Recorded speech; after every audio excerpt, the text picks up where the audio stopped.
Ular teri menjadi salah satu jenis ular paling populer di dunia. Itu berkat alat musik di ekor mereka yang bisa bergemericik ketika mereka goyangkan.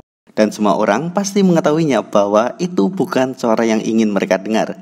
Itu merupakan sebuah peringatan keras untuk menjauh.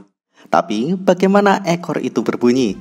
Apa yang ada di dalamnya? Apakah seperti alat musik maracas?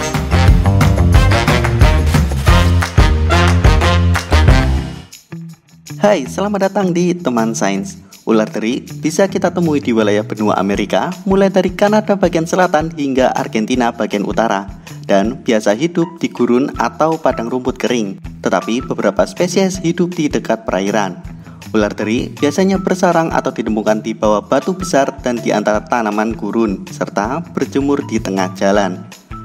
Seperti yang kita ketahui, ular teri termasuk jenis ular yang mempunyai bisa.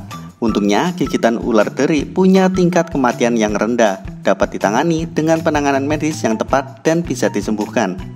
Sebagai informasi, ular teri mempunyai bisa yang mengandung hemotoksin yang mampu merusak sel darah merah. Gigitan ular teri juga bisa menyebabkan pendarahan internal, kerusakan otot, dan rasa sakit di area yang terluka. Meski begitu, ular teri dengan spesies Mojave dan Speckled memiliki racun yang lebih kuat. Bisa kedua spesies ular tersebut mengandung neurotoksin yang bereaksi lebih cepat dan menargetkan sistem saraf. Gejala gigitan neurotoksin juga lebih parah yang bisa mengganggu penglihatan dan membuat korban ular teri sulit bernafas dan berbicara. Ular teri mempunyai keunikan pada fisiknya yang tidak dimiliki oleh jenis ular lainnya. Ya, jenis ular sange satu ini menggerakkan ujung ekornya untuk menghasilkan bunyi gemericik. Tidak mengherankan apabila sebagian orang dibuat penasaran dengan alasan ular teri membunyikan ekornya. Suara yang dihasilkan ekor itu seperti semacam alat musik maracas. Dan setelah dibelah, seperti inilah penampakan bagian dalam ekor ular teri. Ekor ular teri terdiri dari segmen-segmen terpisah dan saling mengait satu sama lain. Ikatan antar segmen itu cukup longgar, jadi ketika digoyangkan mereka akan terbentur satu sama lain dan akhirnya menimbulkan bunyi. Bagian ekor itu terbuat dari protein keras yang sama dengan kuku kita yang disebut keratin. Jumlah segmen ini bisa menunjukkan usia ular teri karena tiap satu siklus pergantian kulit, segmen akan bertambah. Sebenarnya tujuan dibunyikannya ekor itu adalah sebagai peringatan.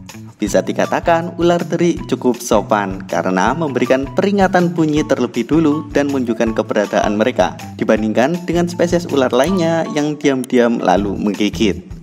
Karena seperti ular berbisa pada umumnya, mereka sangat menghemat penggunaan bisa dan hanya memakai seperlunya saja. Jika diperhatikan secara seksama, gerakan ekor ular teri sangat cepat, bahkan diketahui bisa mencapai 100 getaran per detik. Jumlah getaran ini juga disesuaikan dengan jarak mereka dengan sumber ancaman. Semakin dekat, maka akan semakin cepat bunyinya. Gerakan cepat itu bisa dilakukan berkat kontraksi otot berkelanjutan pada ekor mereka, menjadikannya kontraksi otot tercepat setelah sayap burung kolibri. Dan faktanya, ular teri bisa mempertahankan bunyi itu hingga 2 jam tanpa henti. Namun, bisa dibilang ular teri sebenarnya cukup jarang menggunakan ekor itu dan lebih memilih tidak bersuara, terutama ketika berburu dan bersembunyi, seperti ketika memangsa binatang kecil, reptil, burung, atau pengerat. Dan ekor maracas itu hanya mereka gunakan untuk sesuatu yang mengancam mereka saja. Hey, kalian ingin membahas apa di video selanjutnya? Tulis di kolom komentar ya, dan pastikan subscribe channel Teman Sains untuk update tiap minggunya. Sampai jumpa dan terima kasih.